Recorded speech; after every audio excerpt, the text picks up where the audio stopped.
Bismillah. Lelah dengan beban hidup yang terasa menghimpit? Tahukah Anda bahwa di balik satu kesulitan yang Anda hadapi, Allah sebenarnya sudah menyiapkan dua kemudahan sekaligus? Simak rahasia bagaimana mengundang pertolongan Allah hadir tepat waktu melalui kekuatan sabar dan pemahaman takdir.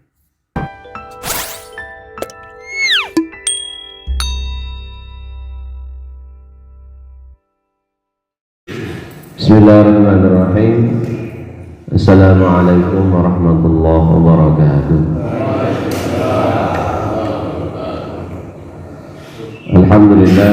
Alhamdulillahi rabbil alamin wa bihi nasta'inu ala umuri dunya waddin. Wassalatu wassalamu ala nabiyyina habibina Muhammadin.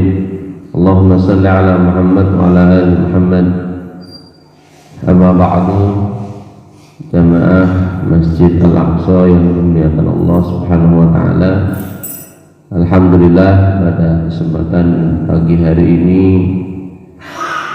19 Juli alhamdulillah kita bisa hadir di Masjid Al-Aqsa untuk menjalankan sholat subuh berjamaah. Sebuah nikmat yang besar, nikmat yang luar biasa, karena kalau 2 rakaat sebelum subuh saja itu lebih baik daripada dunia dan seisinya, apalagi sholat fardunya ya. Allahumma salli ala Muhammad wa ala ali Muhammad kama ba'du. Jamaah sekalian yang dimuliakan Allah, ada satu nasihat Nabi yang disampaikan oleh sahabat Abdullah bin Abbas radhiyallahu anhu. Satu ketika sahabat Abdullah bin Abbas ini bercerita, qultu khalfa Rasulillah sallallahu alaihi wasallam. Kemudian beliau menceritakan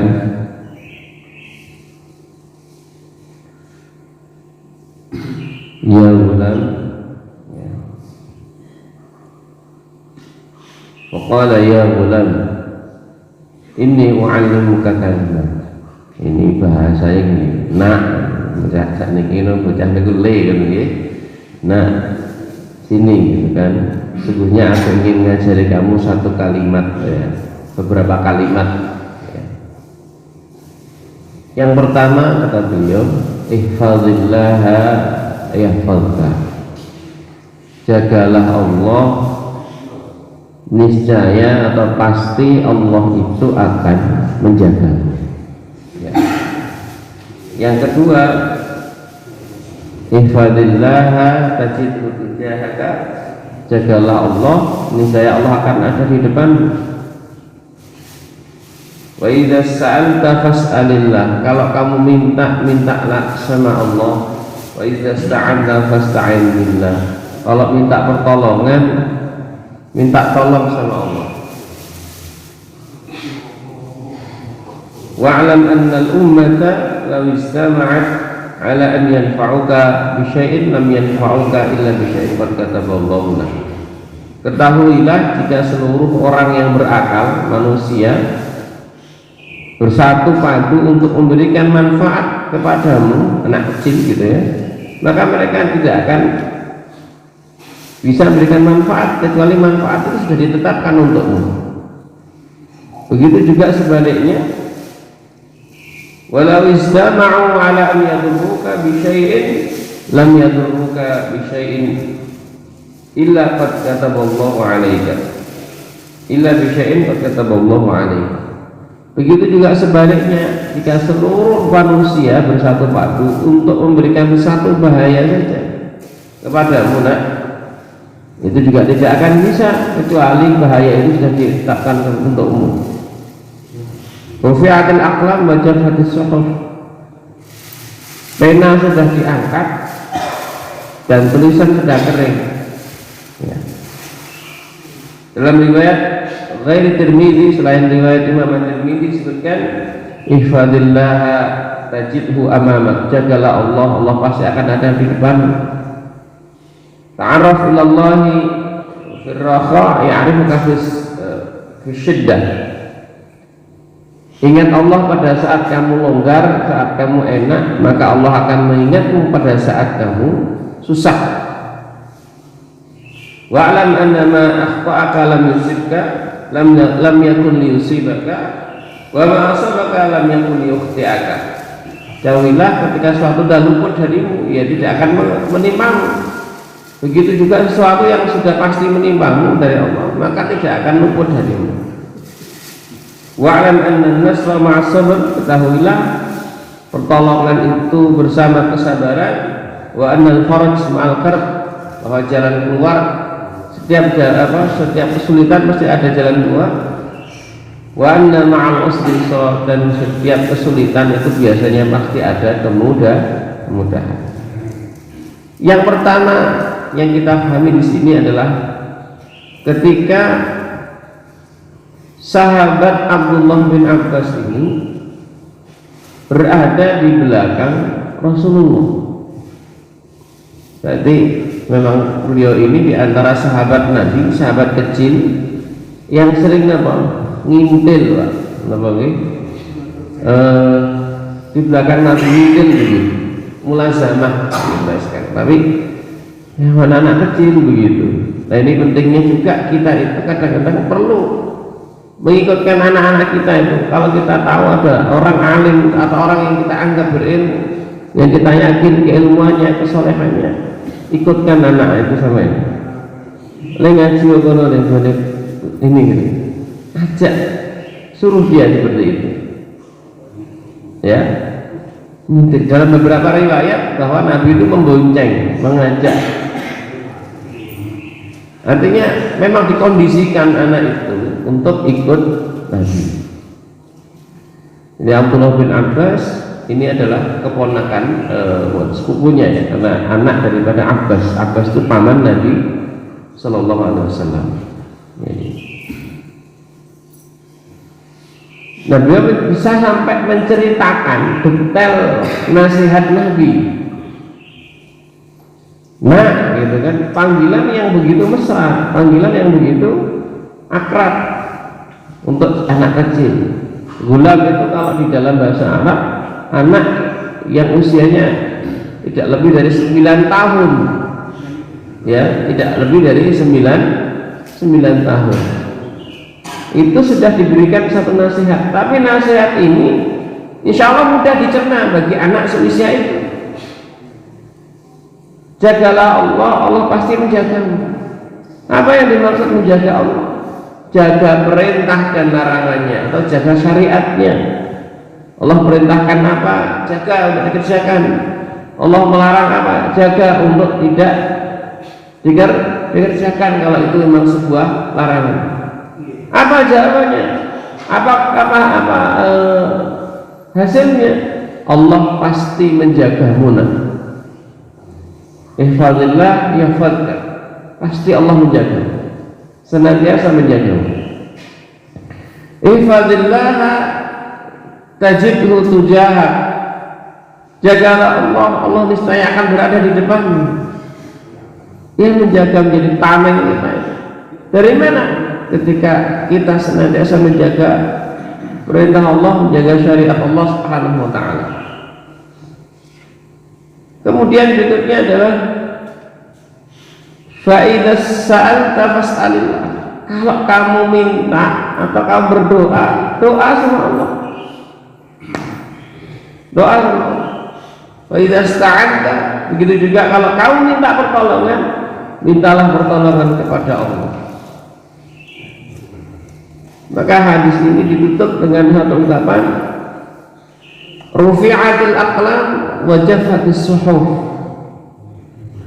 Mohon maaf. Wa alam annal ummat, ketahuilah jika seluruh manusia istama'at itu berkumpul jadi satu. Kalau di sini kan al-ummah, ummah itu maknanya adalah seluruh manusia yang berakal jadi satu, bersatu padu untuk memberikan satu manfaat saja. Itu manfaat itu tidak akan pernah sampai kecuali manfaat itu sudah Allah tetapkan untukmu. Di sini juga pentingnya kita memahami ketika kita punya banyak orang pun, punya banyak keluarga pun, punya banyak teman pun, tidak akan mampu memberikan manfaat apapun kecuali manfaat itu sudah Allah tetapkan untuk kita. Maka kalau diiringi dari hadis sebelumnya adalah kalau minta-minta sama Allah, berarti di sini juga kita diajarkan agar kita ini nggak boleh terlalu jumawa dengan mungkin banyaknya relasi, banyaknya teman. Karena sekali lagi kemanfaatan mutlak di tangan Allah Subhanahu wa Ta'ala. Kalau diperintahkan untuk kita untuk memperbanyak silaturahmi, iya. Tapi juga kita yakin bahwa dengan silaturahmi menambah rezeki itu kan memanjangkan usia, menambah rezeki dan sebagainya, memang iya. Tapi sekali lagi kemanfaatan itu tidak akan pernah tercapai kecuali memang Allah sudah tetapkan. Di sini menegaskan keimanan. Kemudian sebaliknya, jika seluruh manusia walau istama'u, nah ini yang terakhir, ala an yadurruka bisyai'in, seandainya seluruh manusia ingin memberikan satu bahaya padamu, bahaya anak kecil, maka tidak akan sampai bahaya itu kecuali bahaya itu sudah Allah tetapkan untukmu. Maka di akhir hadis yang diriwayatkan oleh Imam At-Tirmidzi ini disebutkan rufi'atil aqlam wa jaffatis suhuf. Maksudnya apa? Pena telah diangkat dan tulisan sudah kering. Maksudnya apa? Takdir itu sudah ditulis, catatan takdir itu sudah ditulis. Bahkan kita itu ditulis takdirnya sejak apa?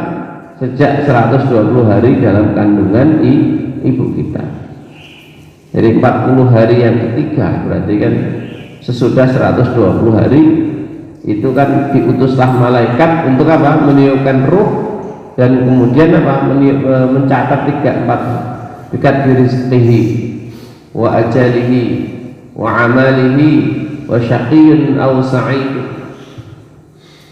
Jadi semenjak 120 hari kita itu dalam kandungan ibu kita itu sudah Allah kirimkan malaikat untuk nulis apa? Dekat rizqihi, nulis rezekinya, rezeki, ajal, amal, bahkan bahagia atau sengsara itu sudah dituliskan sejak kapan kita berada di dalam perut ibu kita sebelum kita dilahirkan. Maka ketika Nabi SAW menegaskan rufi'atil aqlam, pena sudah diangkat, tulisan sudah mengering, sudah takdirnya begitu. Maka disambungkan hadis berikutnya yang diriwayatkan oleh selain Imam At-Tirmidzi disebutkan ihfadillah tajidhu amamak, jagalah Allah niscaya Allah akan berada di depanmu. Berarti apa yang akan menjaga kita? Jaga Allah, Allah akan menjaga kita dari depan, menjadi tameng kita nantinya. Lalu kemudian disebutkan ta'arraf ilallahi firraha ya'rifuka fi syiddah. Ta'arraf itu dari kalimat bahasanya itu mengenali. Ta'aruf itu apa? Ya tidak hanya kenal, tidak hanya tahu, tapi betul-betul berusaha untuk ma'rifatullah, untuk mengenal Allah Subhanahu wa Ta'ala. Terutama pada saat kapan? Pada saat longgar, pada saat enak, pada saat punya nikmat yang banyak. Berarti apa? Ya beribadah. Kita buktikan ta'aruf, mengenali Allah, kenal kalau Gusti Allah itu kapan? Ya pada saat kita itu enak, banyak nikmat, itu betul-betul dijaga untuk senantiasa ingat Allah. Kenapa? Maka ya'rifuka syiddah, Allah itu akan mengenali kita, akan memberikan pertolongan kepada kita pada saat kita mengalami kesulitan. Maka selagi kita masih longgar, waktu kita waktunya longgar, ya kondisi ekonomi kita baik-baik saja, keluarga juga adem ayem, tentrem dan sebagainya, selalu ingat Allah Subhanahu wa taala. Kan memang itu juga nikmat dari Allah, itu pemberian Allah Subhanahu wa taala. Kita kenali Allah pada saat seperti itu, maka Allah akan mengenali kita, akan memberikan pertolongan kepada kita, terutama pada saat kita susah. Lalu disambungkan lagi, wa'lam anna ma akhta'aka lam yakun liyusibaka. Ketahuilah bahwa sesuatu itu yang luput darimu itu tidak akan pernah sampai akan menimpamu, akan mengenai. Kalau mau sesuatu itu luput, sekali lagi tidak akan pernah menimpamu. Begitu juga sebaliknya. Kalau sesuatu itu sudah pasti menimpamu, maka tidak akan pernah bergeser dari. Nah, di penutup hadis ini disebutkan wa'lam anna nasra ma'as sabr. Ketahuilah bahwa pertolongan itu beriringan dengan kesabaran. Ya, pertolongan dari Allah itu beriringan dengan apa? Kesabaran. Jadi kan fa inna ma'as-sabr, ya. Karena disebutkan ma'a itu ma'iyah, bersama. Jadi kalau kita yakin tentang pertolongan Allah, iringi dengan apa? Kesabaran. Ma'a itu ma'iyah, berteman. Kalau pengen sabar, pengen dapat pertolongan dari Allah, bertemanlah dengan yang namanya kesabaran. Dekat orang itu sabar banget. Ya. Dan bahkan setiap pertolongan itu mesti ada diiringi kesabaran. Maka sabar itu mutlak dibutuhkan. Kalau para ulama menyebutkan sabar itu pada 3 hal. Sabar pada saat menjalankan perintah apa saja butuh sabar. Sholat panjenengan datang ke sini butuh sabar napa mboten? Butuh sabar. Ibu-ibu menahan diri untuk tidak ngerasani butuh sabar mboten, Bu? Betul nggih? Nggih, ngempet untuk tidak ngerasani ya butuh kesabaran. Sabar meninggalkan maksiat itu butuh. Ya. Kemudian sabar yang ketiga kata ulama, menurut para ulama itu sabar pada saat menerima takdir yang nggak enak lah begitu.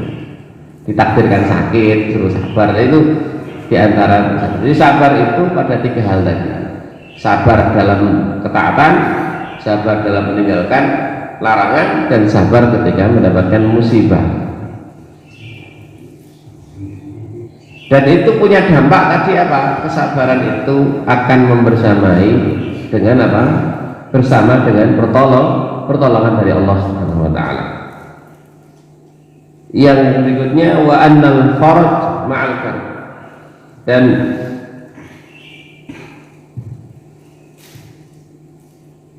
kelapangan itu bersama kesulitan, ya. Jadi sempit gitu ya. Setiap kita mengalami kesulitan atau kesempitan, maka sebenarnya Allah itu juga di situ memberikan itu kelapangan sebenarnya. Dan yang terakhir wa anna ma'al usri yusra. Dan dalam setiap kesulitan biasanya mesti ada kemudahan. Yang terakhir ini ya Pak, dalam kondisi kesulitan, mohon maaf yang mungkin di sini di sektor swasta mungkin merasakan ya, dengan kondisi hari ini yang mungkin jualan gitu ya agak mengalami kesulitan. Coba bisa jadi ada kemudahan yang Allah berikan pada saat kita mengalami kesulitan saat ini ya. Kesulitan kita hari ini apa? Coba diangan-angan. Kita yakin aja pada Allah. Dengan sulitnya kita hari ini misalnya, apa-apa serba susah misalnya begitu, coba diyakini bahwa dalam kesulitan itu pasti ada kemudahan. Coba kita yakini itu. Orang kadang hari ini itu pada ngeluh ini dan itu dan sebagainya, ya dengan segala kesulitan hari ini, bahkan lebih sulit daripada 98 dulu kata, atau gimana lah gitu. Tapi coba diingat-ingat dalam kesulitan hari ini itu Allah berikan kemudahan apa, coba diangan-angan kita sambil meyakini hadis ini bahwa apa, dalam setiap kesulitan itu ada kemudahan. Dan bahkan kalau di dalam Al-Quran disebutkan inna ma'al usri yusra fa inna ma'al usri yusra. Perhatikan, ayat ini menyebutkan al-usr itu hanya sekali sebenarnya. Al-usr di ayat yang kedua, kesulitan di ayat yang kedua itu sama dengan kesulitan yang pertama. Tapi kata yusra disebutkan 2 kali ya. Maka kata ulama, sesungguhnya dalam satu kesulitan itu ada 2 kemudahan.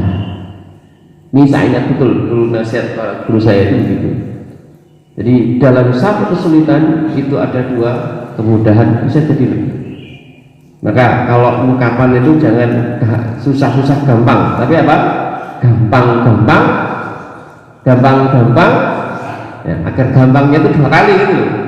Ya, gampang-gampang, susahnya sekali aja gitu. Ya, jangan susah gampang ya, gampang-gampang susah. Karena Al-Quran ungkapannya begitu. Dan inna ma'al usri yusra, fa inna ma'al usri yusra. Ini yang paham bahasa Arab tahu deh. Kenapa al-usr di awal diulangi lagi? Itu sama. Sedangkan yusranya 2 kali itu berbeda. Jadi dalam satu kesulitan itu sebenarnya ada 2 kemudahan. Kita ingat ini saja, mudah-mudahan ya, bermanfaat dan semoga bisa menjadi bekal dalam kehidupan kita berikutnya. Cukup nih 5:30. Semoga doa hadanallahu wa iyyakum. Assalamualaikum warahmatullahi wabarakatuh. Subhanakallahumma wa bihamdika asyhadu an la ilaha illa anta astaghfiruka wa atubu ilaik.